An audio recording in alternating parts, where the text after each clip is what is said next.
up to 14 total clients right now. Yeah, 14. Awesome.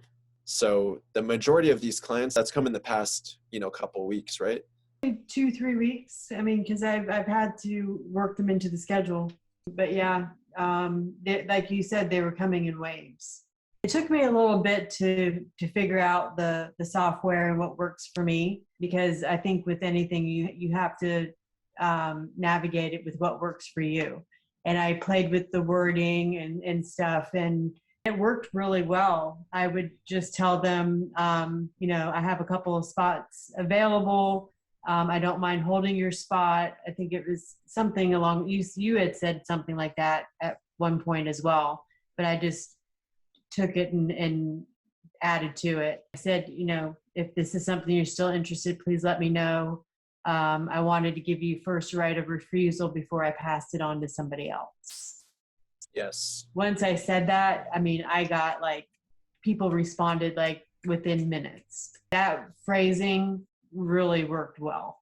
Once I reached out initially, usually I the ones that were really interested, it just went off. I didn't have to say, I wanted to give you first right of refusal.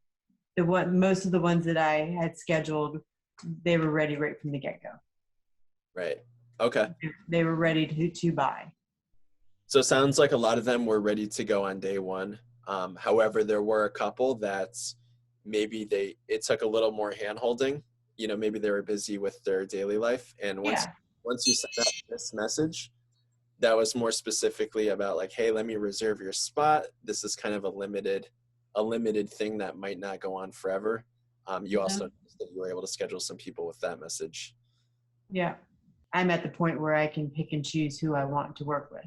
Other companies, they just may take anybody. Mm-hmm. But I've learned, make sure that you're a good fit and that you're good for each other. Mm-hmm.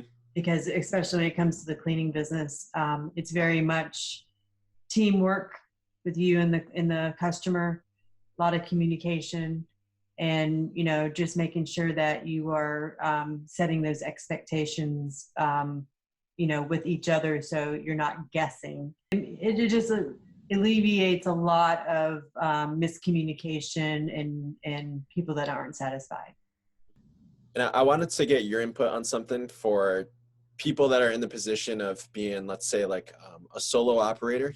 They're kind of wearing all the hats in their business, because I think that was you in the beginning, although now it sounds like we're starting to transition to where you're going to start being able to remove yourself, which is a beautiful thing.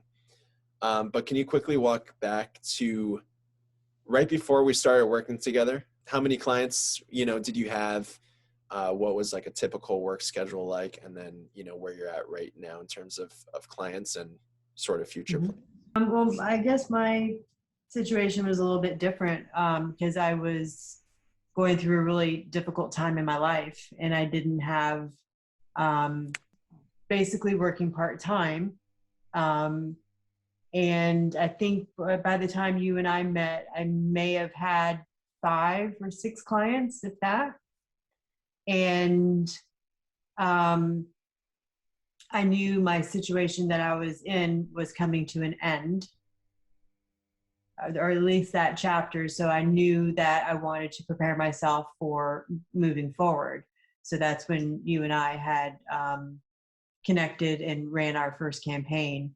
And that one went really quick. I think within a couple, 2-3 weeks, I had a full schedule. So yeah, you want to just briefly describe what your schedule looks like right now and kind of the next steps?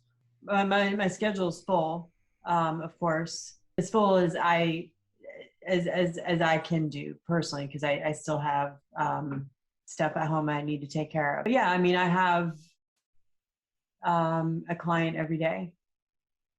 Nice. I do, yeah. I guess from where I was to where I am, just a lot of reading and researching and finding things that work for me. Because there's a lot of companies out there, in these groups that, recommend a whole lot of things. But again, it comes down to finding what works for you and your business, and, delegate what you can and just try to make things simpler. For all the people that are, let's say, starting a company on their own. You know, they're in the business themselves. They're the ones doing the cleaning themselves. You know, they're just looking to kind of hustle and make it work for them. What would be your number one piece of advice you could give to those people? As a client, be really crystal clear, because there's a lot of miscommunication.